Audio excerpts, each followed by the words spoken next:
Okay, we are here with one of my favorite people in the business. Hell, favorite people in the country. I'm not going to go international with him. It's Nate Tice of Yahoo Sports Football 301. Check it out wherever you get your podcasts. It is great to be with you, Nate. Great to be here. Yeah, I'm sorry I maybe have not a leader of the category of countries that use the metric system. So yeah, just the United States though. I'm very happy to be on the leaderboard. It's funny. So okay, we had the first workouts of the combine. We're taping this before, and we're gonna do a preview of the rest of the week of the skill positions, and we'll talk a little offensive line, a little defensive back. But I got to be honest, like when we did the episode, I did it with Tom Pelissero talking about like my top 101. We had done that a few years ago, and I almost wanted, I don't know what it says about me, I wanted some Nate Tice criticism. I want the people closest to me to tell me where I'm wrong. Also, I feel like the free agents, we're closer to equal footing. I mean, you're much taller than me, but when we're talking draft in a couple minutes, it's like I'm learning from you. But this way we can go back and forth a little. So are there any ones on the free agent list that you thought were too high, too low, that you want to make fun of me for? No, I'm glad you had Milton Williams very high, because I feel like one, he's going to get paid, so that also makes you look smart. I liked your DJ Reed ranking. You had him at 12. I actually really like that. I think he's kind of going, under the radar. I think he could be a very good number 2 for somebody. NFL teams agree with you. Okay. So, this is one where I'll send out lists and I get some feedback and I'll be like, hey, you're probably right. Like, I'll move up DJ Reed a little bit. People love some DJ Reed. He's good. I thought Justin Reed might be a little higher. You have him at 26. Okay. Because he's just a very sound safety and can do a lot well, maybe not a star. But there's a lot of teams right now that maybe struggle in the back end because they got a little too cute on the back end, and Reed kind of really cleans things up, and a lot of people like his leadership style. He's also a rare dude that has thrived. Yeah, he can also be your kickoff specialist. He's thrived and literally changed and shored up 2 different defensive systems, and is young. That is a combination that is very rarely in free agency. Yeah. I think I'm scarred because I always rank safeties really high on this list because they matter, and I'm ranking guys based on how they are at their position. And then free agency happens, right? And they just get like $6 million, and they're sitting out there for 2 weeks. But you're right, Justin Reed's great. No, I liked a lot of these. Like, it's hard to, because there's guys that even right now as I'm scrolling, like Josh Myers, you have at 37. It's center for the Green Bay Packers. And I think they're very fine with moving on from him. They might get creative at that position, which is kind of something TBD. They might move Zach Tom over to center, from right tackle, which is something to keep an eye on. But the best tackle in the league that Will Anderson faced, apparently, according to Will, which I thought was a cool answer. That was a cool answer. I know, and it made me go, man, I got to ask that question more. Who's the best player you played against? It's such a stable question. Shout out to Kevin Clark. That was, it was a great Kevin Clark question. No, with Myers though, it's like, oh yeah, he's 37, but yeah, that's actually fair.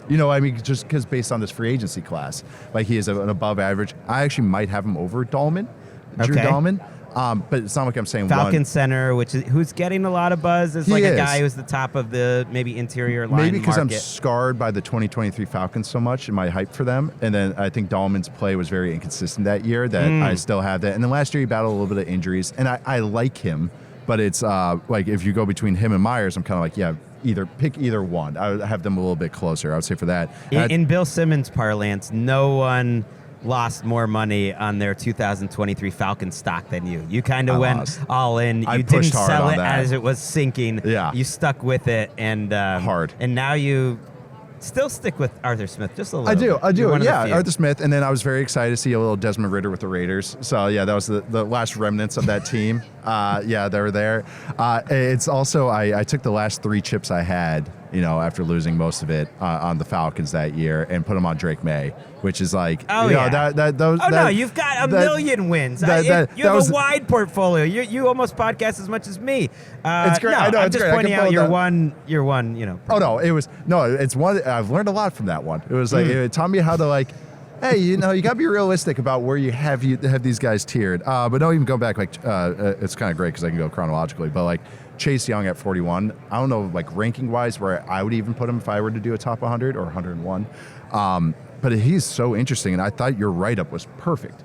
Kind of like the Clowney role. He's just going to be a mercenary. And I can totally picture him in that role year after year, taking 1-2 year deals, and then being that kind of, I would say secondary rusher, but part of a really good pass rush group. So I hope he gets He had a good year. I don't know what the word is. Smarter.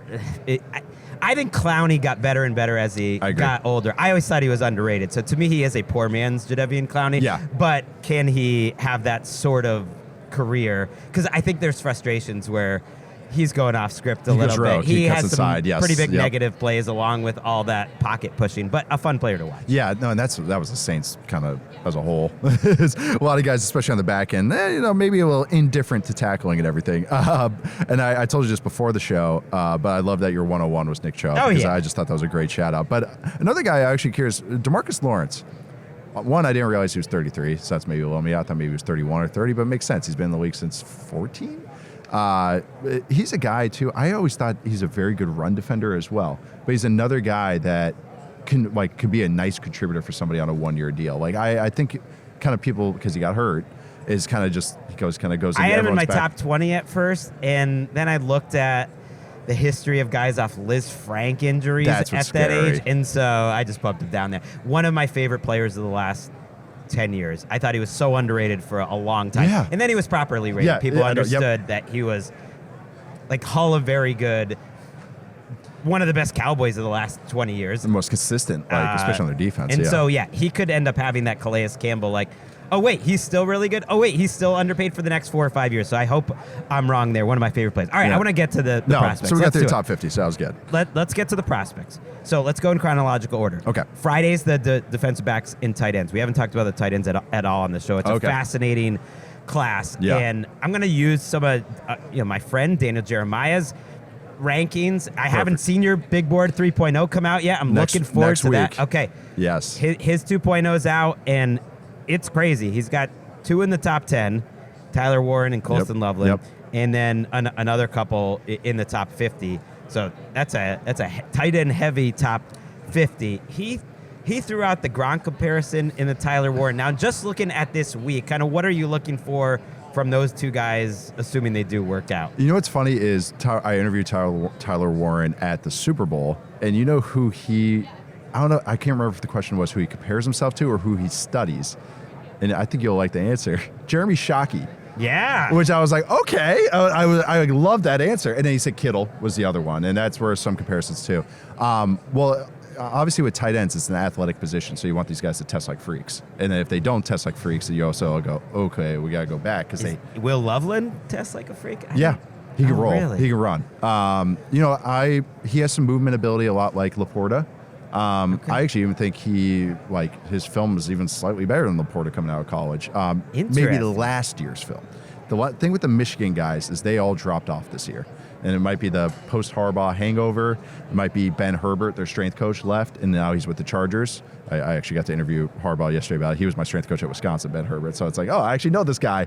But he's had a big impact. So all those Michigan guys kind of took a step back this year, and that's what everyone's trying to gauge. It's like 2023 was great. So Loveland's included with that, and that was poor quarterback play. He went from going with a first-rounder, J.J. McCarthy, to insert quarterback name here that Michigan had this year. But Loveland is more of a receiving-only tight end, not a good blocker in line. I actually like him, though, a lot with maybe a Shanahan team. The offense that I want him with more than anyone is probably the Seahawks. Okay. Because getting with Kubiak there. I picture him as that kind of tight end. My comparison for him has been Owen Daniels from the old Texas tight end, another Badger. Top 10 on Jeremiah's list, a little rich for this kind of play, this kind of profile. For tight ends, for me, if I don't project you in line, I can't bump you too high. I look at you more in the 20s, and that's where I have Loveland maybe in that 18 to 24 range. I haven't solidified it yet, but who knows how he'll test, but I still think that's more and more comfortable. Warren, though, he's a little older, but the thing is, too, is that he has potential to be a true inline wide tight end, which are so hard to find, and he's a good receiver, and he can create yards after the catch, that being top 10 might be a little rich. I might say more as top 15, but still that's splitting hairs because he is that kind of talent. Yeah, Loveland. And there's other guys, too. I mean, you say that, it's tough to put him in the top 15 or 20, but like Brock Bowers is quite an exception. But he is an exception. And this is something I think coaches now are better than ever of mitigating maybe lesser blocking tight ends. Ben Johnson with Laporta is a great example, or Kincaid with the Bills, Dalton Kincaid. These guys they have learned to kind of go hey, let's not make them block a defensive end. Let's do that. So maybe my stock where I usually bump a guy down because they can't do that. They shouldn't get as bumped down as much. They shouldn't get as much of a blemish on them. And people shouldn't get bumped down as much if they have a profile like Loveland. So Loveland from Michigan, as you mentioned. Good player. If they've put it on tape a year before that they're coming out, it's much like how I view my free agency list. Like, if that's already out there and there's other factors that caused the year before free agency to matter, it's like, he can do it. He should get just as much credit. If anything, he was younger at that point. If it's out there, he can do it again. Right. I'm more of a grade the guy when you've seen them play their best, because it shows you can do it if you can surround him and do the best. You want the latest film to be the best film, but you're supposed to grade guys from their best and latest. Like, you're supposed to look at both. And then Mason Taylor. Really like him. Yeah. I think Daniel had him as a top 40 guy, which is, I'm going to have him kind of comparable. Like, he's going to be easily in my top 50. I really like him. And Arroyo, is there like anyone you're looking for this week? Just how they look? Well, Arroyo's not going to work out. So, which kind of a shame, because I think he would have been kind of freaky numbers. Mason Taylor, I want to see, Gunnar Helm from Texas as well. He might have a big one too, but all those guys. Also, Harold Fannin from Bowling Green, who is just a one of one. Have you watched him at all or know about him? Not yet. I'm catching up, bro. So Fannin he led the country in receiving at tight end in the MAC. The numbers are crazy. They're insane. And he runs like a duck. Like, he's duck-footed as they come. And he runs like that. He catches everything. He breaks the first tackle every single time, and not just against the MAC, against Penn State, against Texas A&M. But I like him, but I have no idea what to make of him. I know he's not an inline guy. He tries blocking, though. He's actually an okay blocker, but he's not going to be the biggest guy. So we'll see how he runs, too, because it's just like, I think that's what's worrying a lot of people, is that he might not test really well. Do you think he's going to run the 40 like a duck? That's what I have no idea. And that's what I'm curious about. I think he's a better athlete he's getting credit for because of his body control, but who knows? But I think that's why people don't know what to do with him. But I'll end up with him in my top 50, but it's just like, I don't even know what to do with him. But I've kind of considered him like an Alec. He's not a fullback, but use him like Alec Ingold or Kyle Juszczyk, where it's like you're doing everything, every which way. Not a fullback by like that, but just a true H tight end, old school, that kind of move. Needs to end up with like one of the 18 Shanahan coaches. Correct. But now they're becoming all Sean Payton like tree coaches. Like, that one's kind of proliferating everywhere now. It's a lot of it. Hell, he's got like GMs over there. Darren Muji with the Jets. There's like 7 Sean Payton coaches now. Like, I know that's the new tree. Defensive backs, they always fly. They're paired with the tight ends on Friday.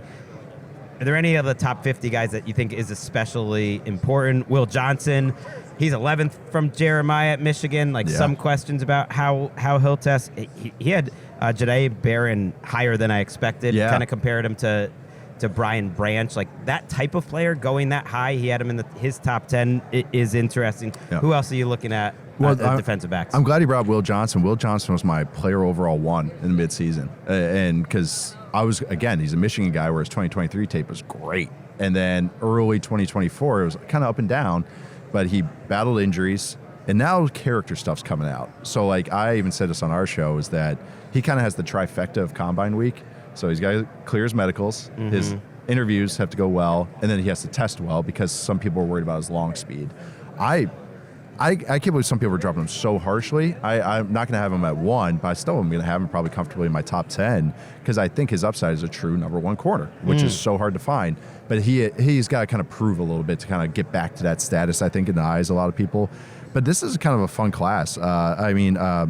Sharon Ravel from East Carolina, but he's not going to do anything, but his medicals have to clear through.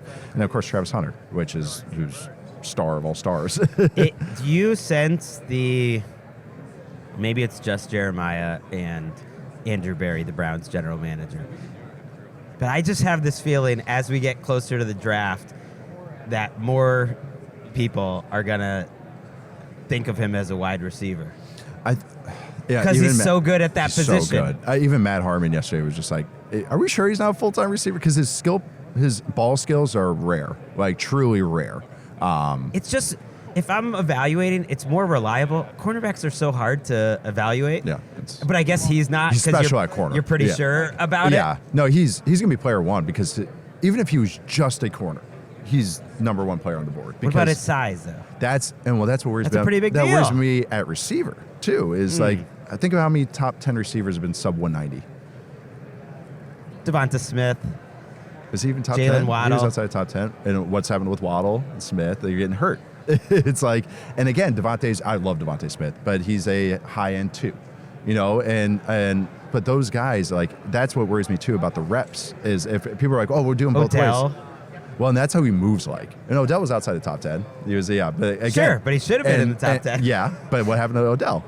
Got hurt. And so him playing both ways, that is what scared me, where people are getting a little ahead of themselves, is that like when you're 185, like weights matter. And like, just like we talked about this, I know you get on me sometimes about it, but it really does. Like over time, that's going to add up. Those hits add up. Those reps add up. So at that size, don't they add up trying to like tackle running backs even more? Exactly. But then all of a sudden now you're a receiver getting shot, battling press. You're not just taking a rest out there. You're like working on those, running another go.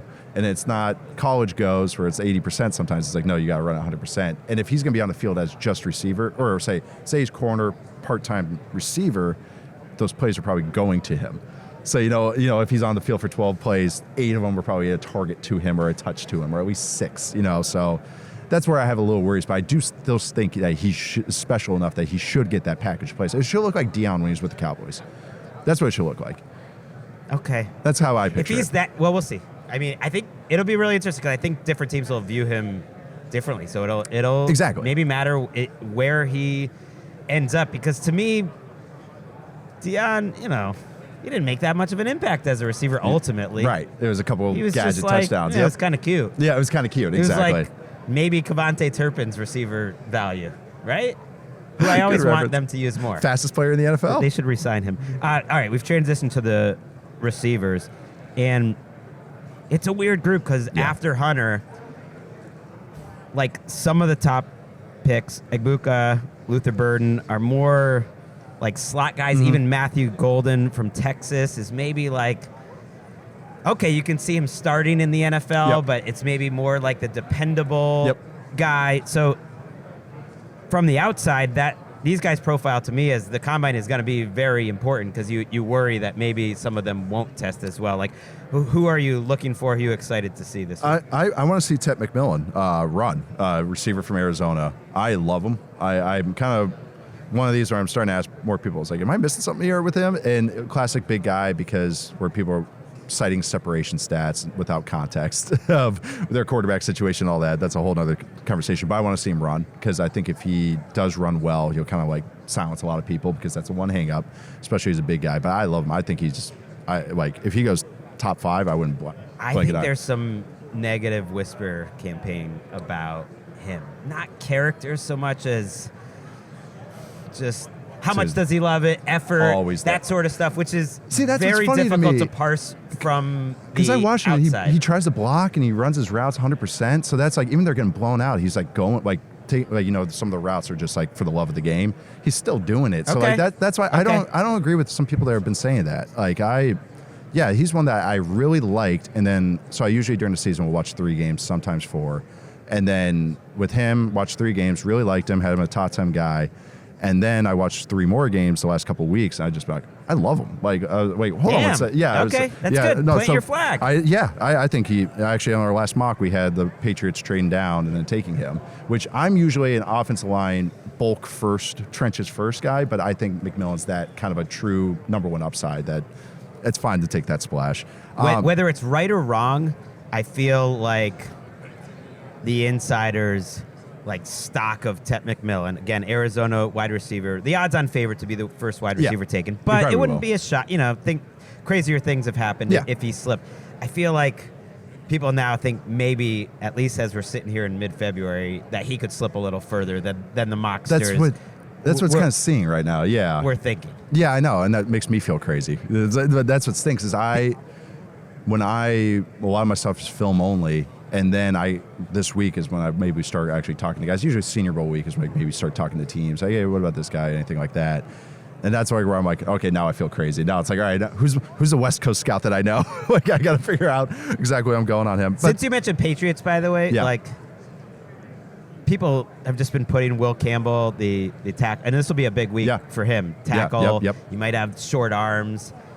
It's like Rashawn Slater had short arms. Exactly. He's built like Rashawn Slater, actually. A lot of people putting him to the Patriots at 4. And I just think Mike Vrabel is making that pick, and I think Mike Vrabel's gonna want like a physical freak, and I don't know if that's that guy. And so people, it's almost like people think, oh, the Patriots, oh yeah, they're fine on defense. They're not fine anywhere. No, they can take fine anywhere. A quarterback, and to me, they seem more like a team that would take a Jalen Walker, who's a very physical freak.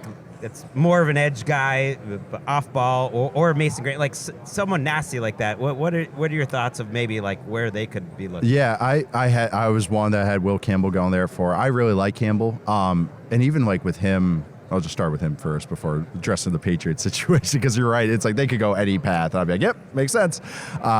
With Campbell, I do think he's actually got a little more grit to him, and actually he's so smart, and that's what's really stood out to me. Like, he's a true leader. And that's why I think a team like the Patriots that needs everything, they're trying to build from ground zero. Like, he's a culture builder. And so he might only end up being a good tackle if he stays out of there. Maybe not that true elite guy, but he's more of like a tone setter for everybody. And not just his physical side, but more of like how he goes about day to day. His makeup, as the baseball scouts like to say. Last time I heard someone like make a profile of that of a number 4 pick, it was Cleveland Farrell with the Raiders. Like, Campbell's tape was much better. He's starting left tackle in the SEC. I'm just joking. That was a moment where everyone was like, "Who?" And they're like, "No, he's a great guy." Leader. Yeah. Oh, Sorry. That's right. No, that's a great point though. No, but Campbell's more than that, and better athlete, and people give him credit for. That's why I don't think the arm length is as worrisome maybe as with other people, because his footwork is so good and his technique's so good. So no, I really like him. But it's the context of he's my O lineman 1, but he would have been like O lineman 4 last year. So it's like I would have been more comfortable taking him in the teens. Like, that's where his real slot should be. But because of where this draft is with the linemen, there's a lot of good linemen. There's not a lot of like those elite prospects. So that kind of makes him Also, it seems like a draft where maybe it's not the best draft to have the 4th pick, because there maybe isn't that big of a difference between the 4th and the 12th pick. You want a teens pick. You want like an early teens pick in this draft. I got sidetracked by the Patriots. The Patriots stuff, I wanted to do. Let's go back to receivers too, because so Saturday, just to set it up, that's the big skill position day: quarterbacks, wide receivers, and running backs. In the time that we have left with you, I do want to hear about some of the wide receivers and the running backs especially that you're interested in, and why you're looking at them this week specifically. Yeah, well, you mentioned Emeka Egbuka, and really like him as a dirty work guy, but the thing is, Stephen talking about the Patriots, they do not need another guy that's in this row. Not the Patriots, just wide receivers, just for everyone. No, but I'm just laughing because it's like, but Egbuka, God, he's a 2. He's like a number 2 receiver. That is what he is. But he just does everything well. Lines up inside, outside. Not sure how he'll test. And that's what he might be, a low 4.5 guy, which again is splitting hairs. But again, if he has a big day, that's going to really help him. Burden, I've been up and down on. Luther Burden from Mizzou. Some people love Luther Burden. And because he's got really good movement and like just that kind of. He's bigger than I think people realize too. Like he's more thicker. More thicker. I speak English. But with Burden, it's just that it's kind of been gadgety, kind of been only slot only, always in motion, to like make sure he doesn't get pressed. But I've seen him beat press. It's one of those, is it a can't or won't kind of thing. But I feel comfortable where I have him, especially I see him more as a late first rounder, maybe sneak in early second type. And I think others are kind of the same way. Other than that, though, like, do you have any little like mid-round like Tice special sleepers? Tice is always good with the deep stuff. I'm putting you on the spot. Xavier Restrepo from Miami. I like him. He's a slot only guy, but he'll probably be a number 3. But I like him as like a 3rd rounder. I would say I like Will Shepard, who's not here actually, from Colorado. He was the other Colorado receiver. Is that I don't know? He had some drops, some mistakes, but he's another just ball winner type. And then I would say the last one was Torrey Holton from Colorado State. Battled some injuries, but even his 2023 film was just awesome. Like one of the I had him in my initial top 50 going into the season. He battled some stuff, injuries and stuff, but he's another one. Torrey Holton's a guy I'm keeping my eye on. So it's not a good wide receiver class overall in terms of like top end talent. Yeah. It's an incredible running backs class overall. Obviously, Ashton Genty's not working out here, but a number of other of the top 50 players from Daniel Jeremiah, Amarian Hampton from UNC. He's got him all the way up to 19. Big guy. I love a big, versatile guy. I mean, that is my type. Going all the way back to Ronnie Brown, who I know we share a fondness for. Yes. Travion Henderson at 35, the Ohio State back, his teammate. Judkins, Jeremiah has him at 37. Caleb Johnson he has in the top 50. So to me, running backs are some of the most fun to watch ahead of time. Certainly one of the most fun this week. It's probably my favorite position to eval. Yeah. I really just like watching a good run. I mean, it's so fun. Who's sort of a Tice player, and also this week you think is important, like at the combine? Well, Hampton all the way is a Tice player, but like his stock couldn't get any higher right now. He reminds me a lot of like Joe Mixon. Like that would be kind of my comparison for him. Big guy, all 3 downs. Like I really like Hampton a lot. Devin Neal from Kansas. Joe Mixon as a was just for the on-field stuff, just strictly on-field, yes. He was extremely problematic because of what he came into the league with, but I remember that class, which was incredible, and I studied those guys hard and thinking, man, it's McCaffrey and Mixon are kind of 1A, 1B for the one field, and just the violence of his cuts. And that's a class with Kamara and Dalvin Cook. Yep. What a fun – it is funny to think back now how low the NFL was on running backs to that point where, like, those guys all went in the second and third round except for McCaffrey, which is crazy. It was way too low. And now it's not all the way back to where, Ronnie Brown and Cadillac Lowndes, but I think we're in a nice little area. It's right a balance now. where these guys will actually get value to live, because that was great, because those were like awesome. Really great prospects. It's not like they just happen to turn out into great players. They McCaffrey's all were great college film was some of the most. Well, he went high, but I know, but it was some of the most fun film you'll ever watch of any position. But I think we're getting back to where they should be properly assessed. It's not quite that class, is it, or is it getting? No, I would say it's more. It's not that class, because it doesn't have like Genty's pretty high end, but it's more. Yeah, the round 2 talent's kind of similar though. Like there's a lot of guys that could be number 1s with another like a 2 behind them. But like even going like with Neal is like a round. I might go round 2 guy with him, but he's probably just going to just miss my top 50 or just barely get inside of it. But another 3 down guy that I really like. Not going to give him the Moelde Moore comp, because I just hold that one very, very. That's a near and dear one to my heart. But no, but I just really like him. Good size. He had a good Senior Bowl week as well, but good vision and everything. So he's kind of my mid-round guy that I've grown a fondness for. Do you have a favorite running back comp of all these guys, of someone that they remind you of? Okay, I said Moelde Moore, but Ashton Genty reminds me of Ontario Smith. Okay. The Wizinator. I mean, he would not have gotten taken top 5. Very talented player. But he had a first-round grade. It was just the off-field stuff that managed that my dad could take. That was my dad's money. You always bring it back to the old school. Because I know my audience right now. Yes. I know you will appreciate this. It's like when I go on Bomati's show, he just has me on to just talk about 1998 like football. I'm trying to remember Ontario Smith like as a receiver. I don't well. He has a touchdown against the Cowboys week 1, 2003, and you can see it a little bit. It runs a little angle route on there. No, but Ontario was a huge recruit. I want to say like Gatorade Player of the Year. Went to Tennessee. Gets kicked out of Tennessee when they were pretty reckless in that time.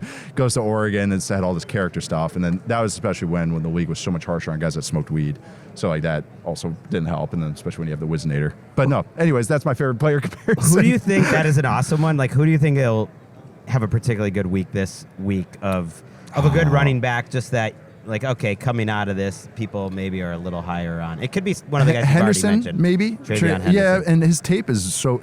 He's going to have a role in the league for a decade because he's such a good pass protector, and he can catch, and he can take any ball to the house. So it's like, to me, he's not that ideal one, but it's like, I want him part of my backfield. But I think he's going to run like the wind. So he'll just kind of keep rising. When you can just do that, wake up and do that, and that's kind of how his play is. By the way, on Abuka, who you mentioned, the Ohio State wide receiver, slot guy, couldn't have a higher recommendation from Phil Wesseling, Chris Wesseling's brother, who is my Ohio State whisperer. And he's never wrong about the Ohio State prospect. Now, granted, they all turn out good.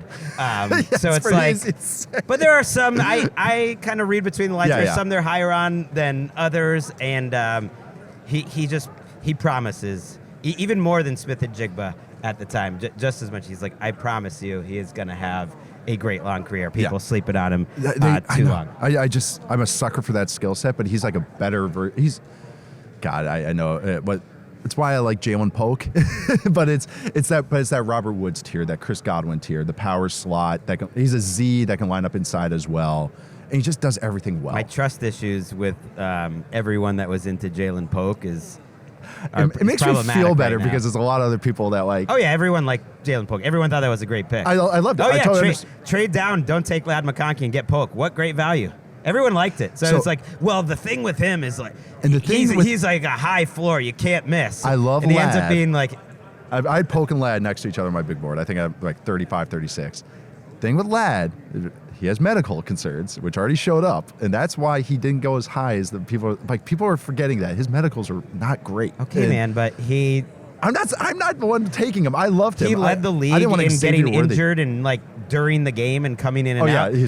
But in the end, he played the whole season and was incredible and got better. So I don't want to hear about that. He's got medical. He's got to get bigger and bigger. That's it. I'm not worried about it. I meant to ask Harlow about him. That year alone was worth a high pick. I mean, he was great. He was. I love him. He was great. He could be a one. You're the one in terms of prospect evaluation and kind of putting it all together and how it's going to fit in the NFL. I love what you guys are doing. Football 301. Check Nate Tice out. It's with Matt Harmon, Charles McDonald. So 3 of the smartest guys in the business. Enjoy your week here in Indianapolis. He is sticking around. I am getting out of here, but we will be back on a Sunday night, kind of dropping Monday morning, almost like it's the regular season again. That is when we will be back. We will be recapping all the position groups that we just previewed. So it'll almost be like a week 1 recap, except it's the combine recap. So look for that in your feed by Monday morning. Until then, I think if the combine drills are over, just about, football is back.